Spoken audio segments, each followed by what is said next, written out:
Sunday, December 22nd, 2019, Maneco 64, home of alternative economics and contrarian views. So should the Germans repatriate the gold that they have left at the New York Fed? And why am I asking this question?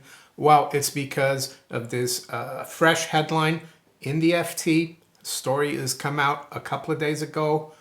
And it says, U.S. sanctions force Nord Stream 2 contractor to down tools. Relations with Germany and Washington set to worsen as Berlin hits out over Trump's interference.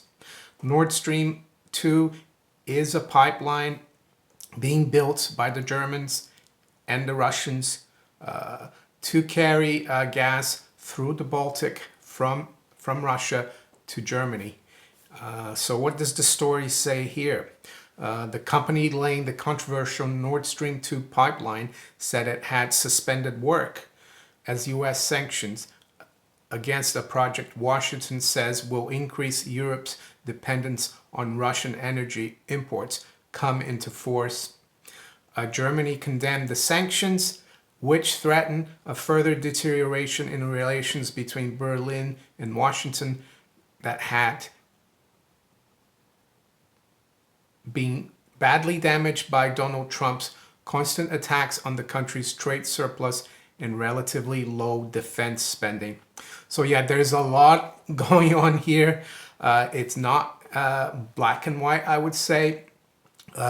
We have to understand that the Allies invaded Europe in 1944, went on to Germany, invaded Germany. Of course, there was the war, and it will be 75 years next year since the end of the war. The U.S. still has, I think, about 21 military bases in Germany as a result of that war.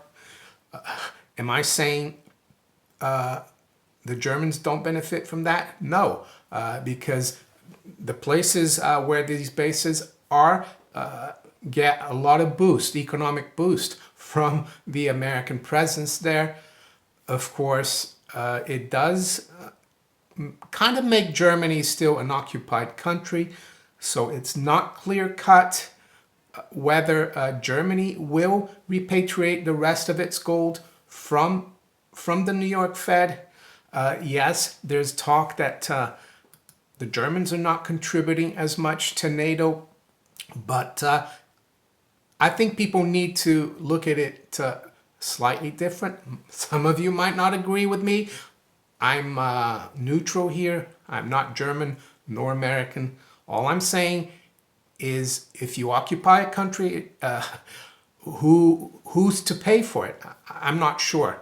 But be as it may, the Germans are contributing only 1.2% of their GDP, while the Americans are contributing 3.6%, according to this NATO source here from 2017. So that's the situation. And I've read also an article talking about that it would cost the Americans a lot to leave Europe, repatriate all the troops. It would be a big operation. It would also cost more in terms of if they had to, the American military had to intervene in other places, it would cost more to come from the US than from Europe. The other question I would say, one of the reasons NATO was set up was to protect Western Europe from the Warsaw Pact or the Soviet Union. That's finished, of course. If Russia was such a threat to Germany now, why would it be doing business with Germany through Nord Stream? Why would German companies have a huge presence in Russia? I'm not too sure. That's a good excuse that NATO needs to stay in Europe to protect Eastern Europe against the Russians. Some of you, again, might argue against me on that, saying that the Baltic countries could be in peril Ukraine. But I've read as well in that FT article talking about the Nord Stream sanctions that actually Russia and the Ukraine have come to an agreement, and that the Russians are going to continue to pump gas through the Ukraine as well. So that was one of the reasons the Americans wanted to put those sanctions, because they thought it would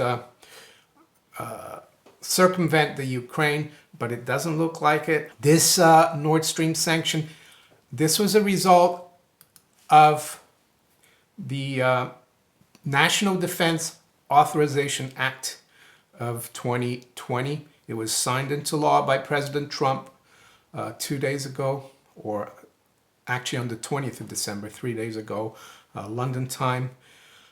And this is what CNBC reports. Trump signs $730 billion defense bill. Here's what the Pentagon is poised to get. So part of this defense bill, the sanctions on the Nord Stream 2 pipeline were put into that. And yes, we've seen a lot of distraction in DC as regards the impeachment, but it seems like when the Congress and the president want to spend a lot of money on defense, they have no disagreement.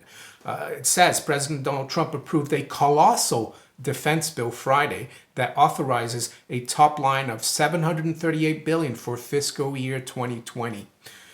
The National Defense Authorization Act grants a base budget of $658.4 billion and an additional $71.5 billion for overseas contingency operations funding, aka the war budget. So there you go. That's what's going on.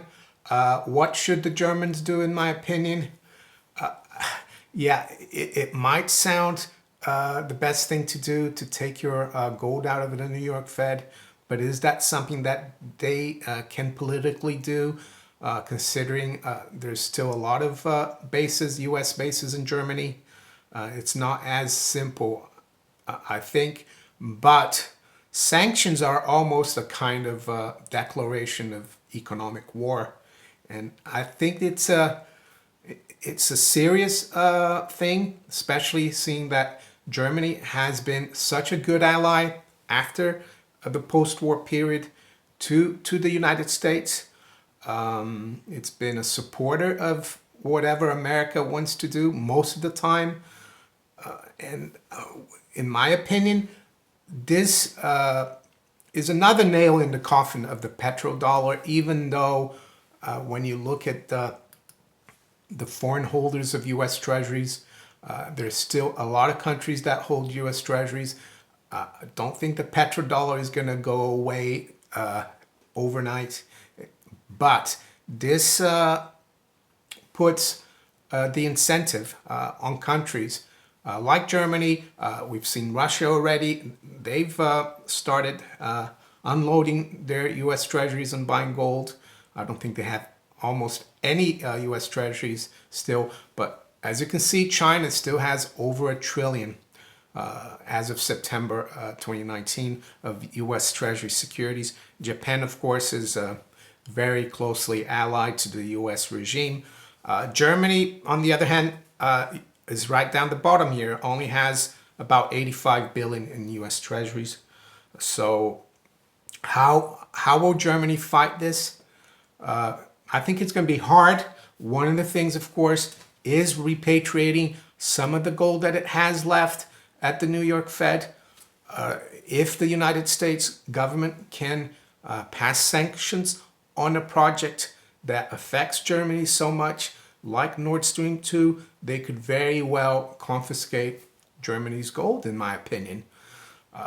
Germany, of course, repatriated some of its gold a few years ago. There's an article here from DW.com. Says Germany repatriates gold reserves ahead of schedule. Germany's central bank has completed an initiative to bring half of the country's gold reserves home 3 years ahead of schedule, as it repatriated all its gold kept in Paris and a third of its reserves in the US. The Germans still have 1,236 tons in New York.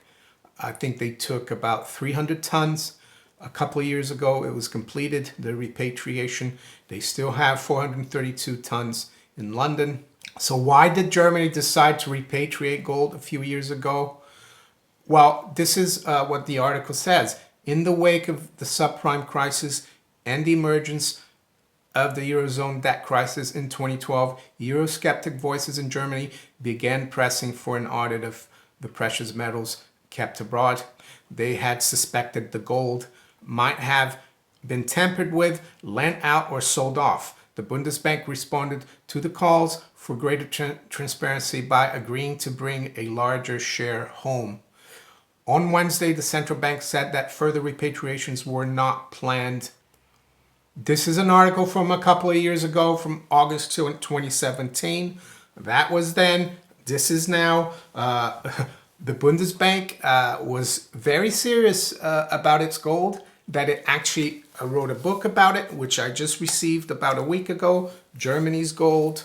I highly recommend this book. It cost me just under 30 pounds. You can buy it from Amazon. And it's a great book. It talks about gold. It has a lot of nice pictures of the gold bars that are held at the Bundesbank. They talk about the history of gold as money, gold as payment. Highly recommended. So that's how seriously the Germans take their gold. So I wouldn't be surprised, even though I'm not saying it's going to happen for definite, that the German public, with this Nord Stream sanction, Nord Stream 2 sanction, might be inclined to demand that the German government and the Bundesbank repatriate the rest of the 1,236 tons at the New York Fed. Can you really trust a country that is putting sanctions on projects that you're doing with third parties? And I'm not slagging off the United States. I'm just observing as a neutral observer here. I'm not German nor American. But I would say this is the equivalent of U.S. companies and Canadian companies trying to build a pipeline through the border, U.S. and Canada, using a German engineering company. And then the German government comes and says, you have to stop this. We don't like this. We're going to put sanctions on this company if they don't stop building this pipeline. Would the United States be happy about that? So that's all I would say. And I know there's a lot of questions in regards to the U.S. military presence in Europe, to NATO, the spending. So it's not as black and white.